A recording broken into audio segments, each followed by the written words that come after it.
I know, right? You say your people keep coming in here. Your people, your people keep coming in here at the restaurant. Look, we are recording, I see. Rex.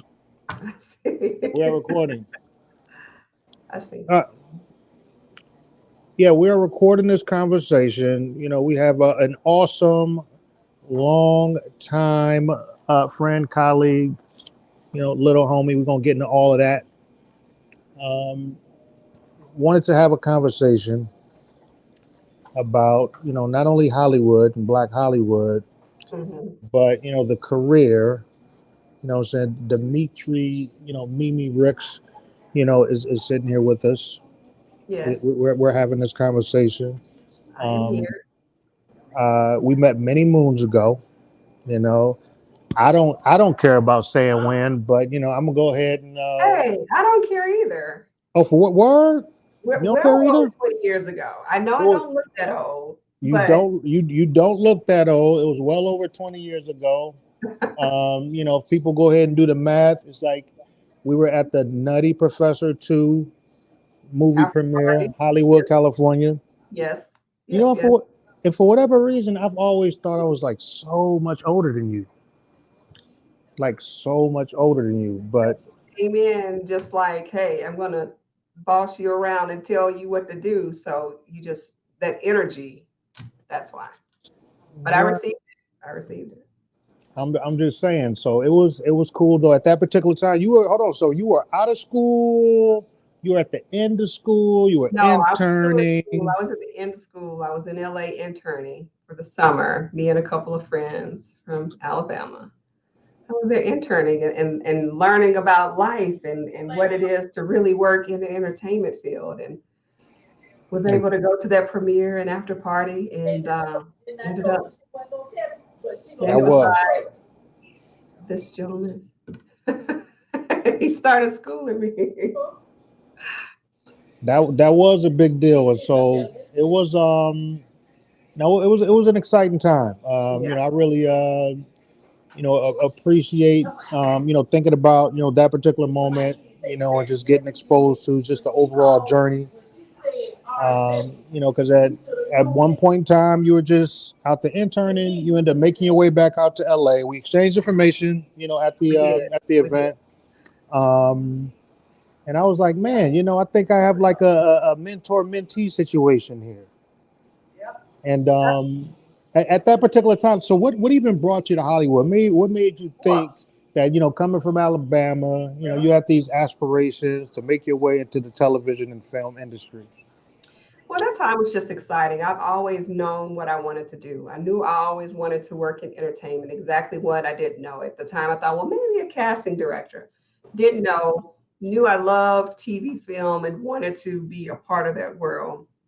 So, me being me, I did all the research I could in Alabama. Like, what do I need to do?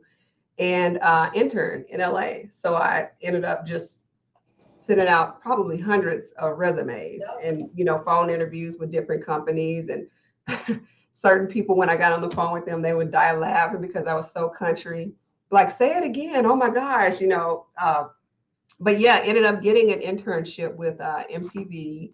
I did three internships at MTV. I did one with a casting agency, and I did one with a big Hollywood agency. I think it's Management 360 now.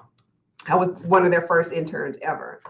um, and it was a life changing experience because, again, I was in it. I got to see, like, and I wasn't out there to play. I was out there to really learn and really, like, this is what I want to do. And it just confirmed everything that I thought that I wanted to be a part of this world. And then there, while I was there, I realized how much I wanted to produce. So I was like, that's the lane I want to go into. I want to be a producer. I want to be able to create all these things. So while being there, I got every contact I could possibly get. Yours, just asking you different questions. And I think at the time you were editor at King Magazine. So you would also kind of guide me, as a young lady in the industry as well. Like, you need to go this route and don't do these things. But that's when I learned so many things and got so many contacts and information. So when I did come back and I finished my degree, I was able to call those people and say, hey, I just graduated. I still want to, get into this industry. And what I tell people now, young people now, I was still open to interning. I was just like, just because I graduated and I got a little bit under my belt, you're like, I still want to, because I'm still young, I'm still green. I want to work for free. And that's what I did. I didn't go back out to LA like I thought it would as soon as I graduated. Being from the South, everyone's scared. Oh, don't go to LA. So the next best thing was Atlanta. And that was before TV and film really boomed here. It was all music. Fine. I'm a type of person like, what's the next best thing? Music. I got an internship with Outkast, and I just rolled up on them. I just had my little briefcase at the time with all my resumes and went in and gave them a resume and sat down and talked to them. And I got an internship just like that. And then within a month or so, I was hired as their personal assistant. And then things just started moving from there again, because I feel like I was open to whatever. Like, yeah, I want to be in TV and film, but music is the sister to TV and film. So if I get there, I know I will learn something. Those guys were working in TV and film. They were doing movies, the same contact. So I did that, and I built up a lot of networking and working really hard. So again, people could see me, see what I can do. And when the time came for me to be able to say, okay, I'm ready to leave, I'm ready to go to LA, I was set because I worked so hard. I put in so much work. I went the right way. Listening to people like you, I didn't get caught up in a lot of things that young girls, especially, might get caught up in. An opportunity presented itself.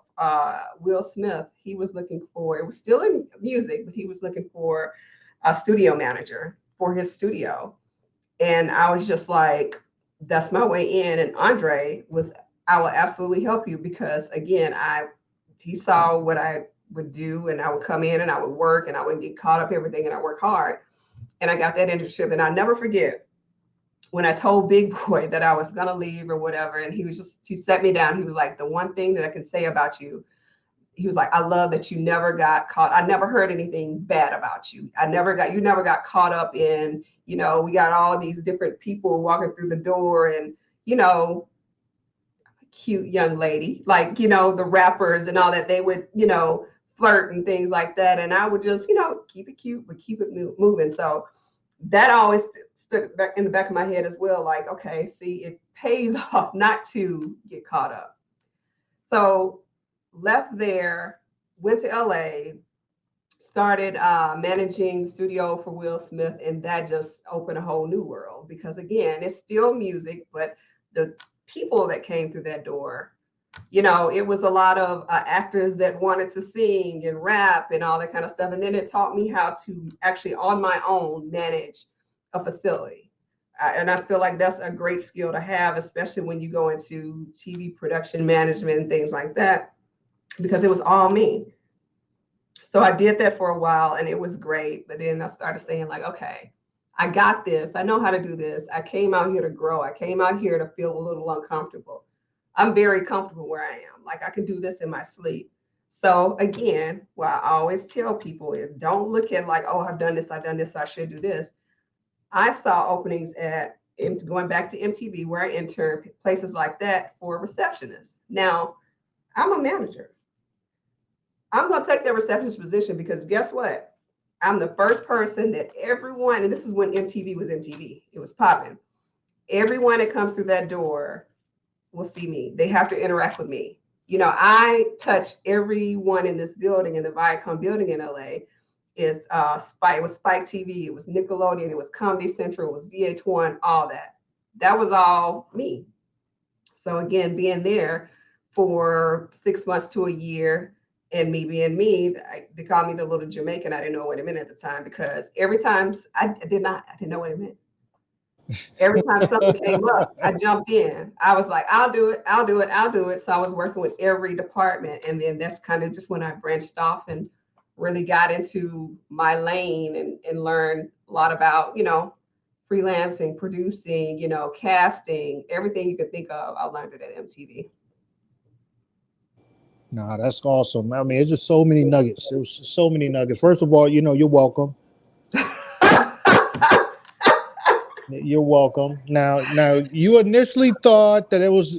Look, you initially thought. I already know you thought I was being super hard. You thought I was probably being, jerk in many ways. But what I was intending to do, when I was having those early conversations with you and your mother, Yes, yes. about you and your pursuit in a career, and it's like, hey, you got to go ahead and really, if you want people to focus on your talent, it's like you got to lead with your talent. You can't, play around. A Of thousand course, percent. You the were right. guys are gonna come at you. And the thing is, it's like you put yourself in a position to where you allow yourself to start falling into, ooh, yeah, I kind of hung out with that guy, kind of dated with that guy.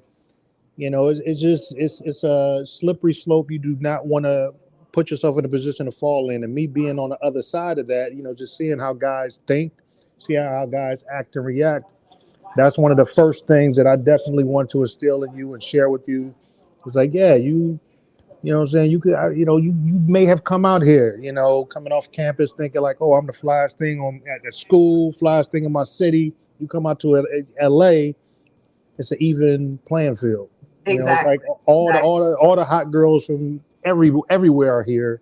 Are here. Yep. So you can't lead with that. You have Right. to lead with your talent. You got to get the experience. So it was tough love.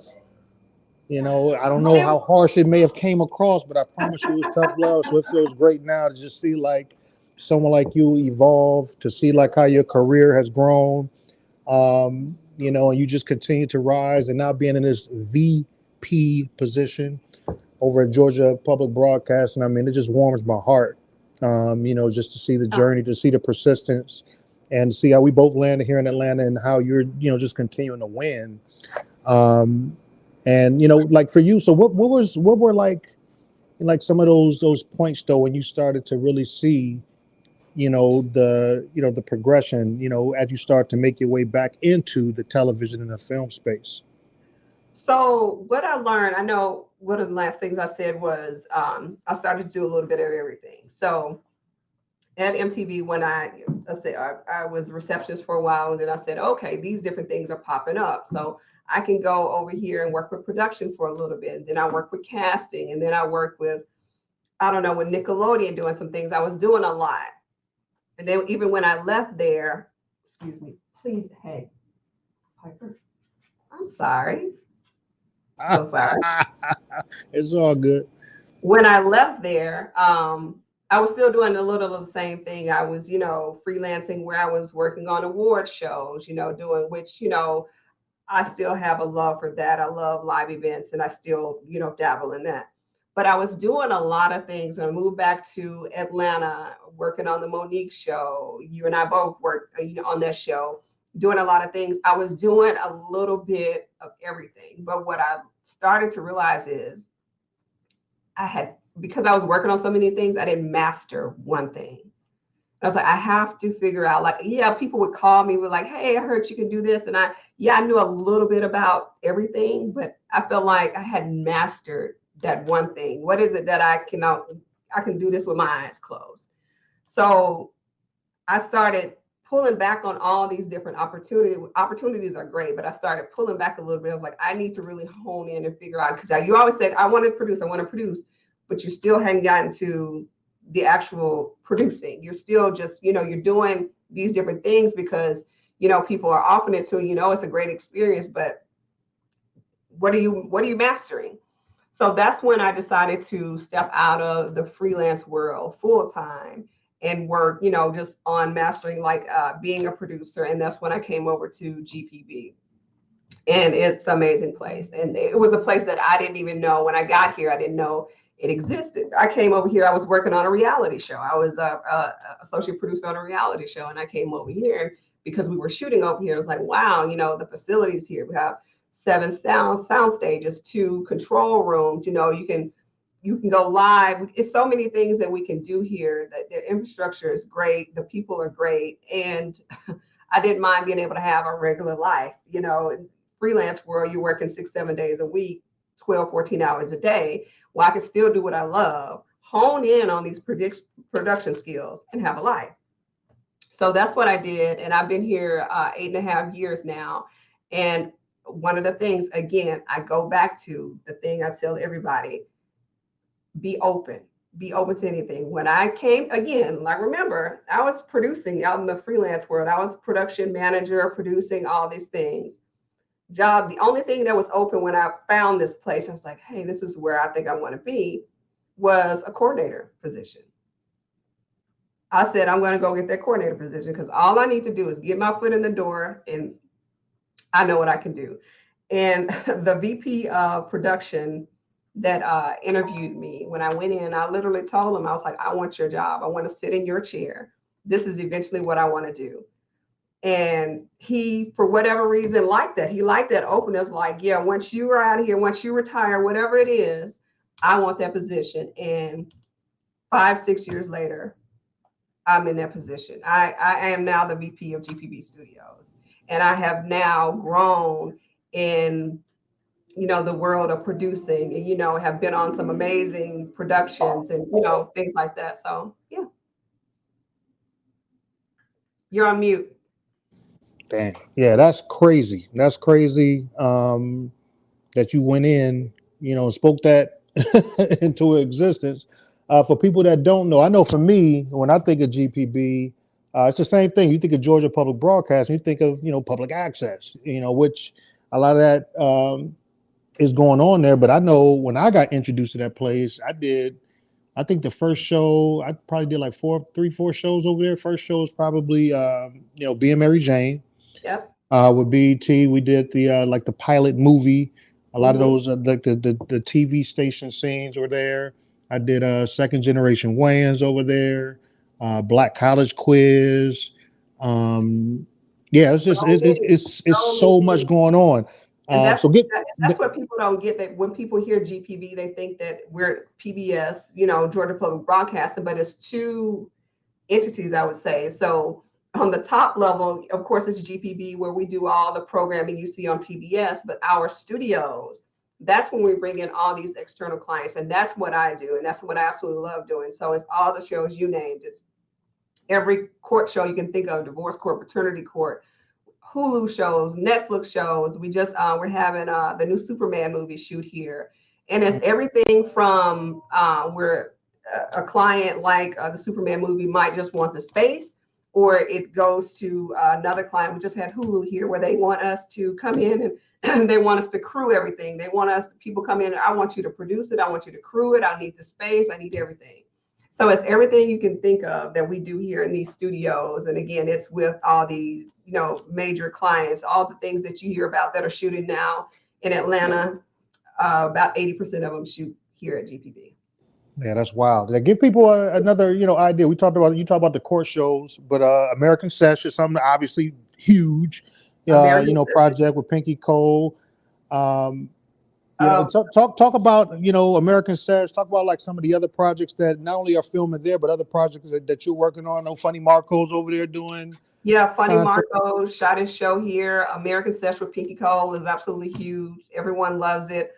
That show has been here over a year now. So we are bringing in a lot of people and changing a lot of lives on that show. The Good Doctor, I think on Fox, that's here. I can't think of the Residents. It's so many shows. When people ask me all the time, I'm like, it's so many shows. I had a Chris Rock movie here last year. It's so many. When people ask me, I'm always like, because there's so many that I have coming in, I can't even think of all the shows that I have coming in the door. And then, like you said, everything I have else going on outside of here. I also I'm a talent producer, talent logistics manager. So I just wrapped up TV1 Honors that airs this Sunday, the 25th. I'm a talent producer on that. Revolt Summit, I still do that. Talent producer on that. I do international things where I was a talent producer in Belize for a film festival that they had. So that world, I still do a lot of that because I absolutely love working again in live shows or, big events like that, award shows, Grammys, Emmys, all those things, all the MTV awards, BET awards, all those things. I go in and I talent manager, logistics, or producer on those shows. So I'm waiting for this other lane to open up. You know, I'm waiting for, you know, the Shonda Rhimes lane, the Marv Rocket Kill lane. I'm waiting That's for coming. The Issa Rae That is lane. coming. You know, the TV shows you're 2024. gonna be producing, executive producing. You know, no pressure. Yeah. I can't, say exactly what it is now, but that's coming. That's coming this year.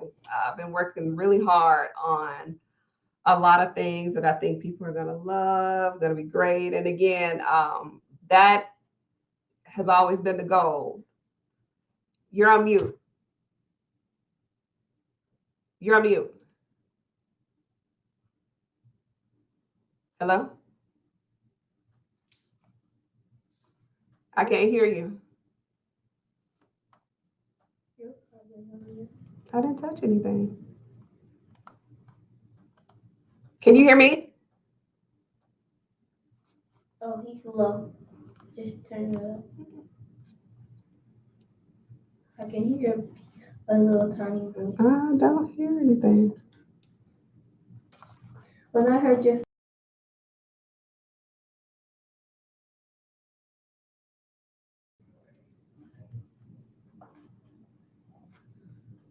I can't hear you.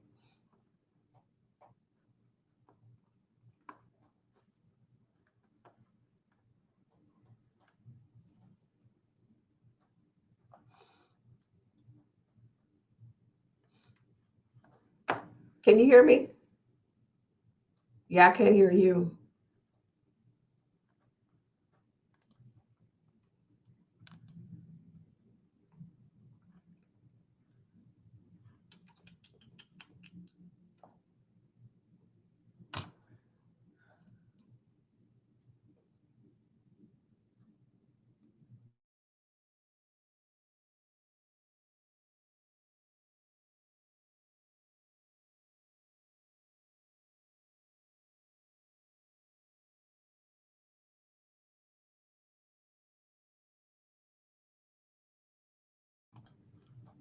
Can you hear me now? Because it said you muted my mic. I just unmuted it.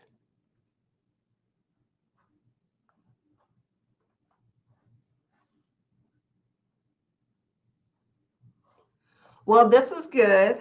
I hope you got enough. Okay.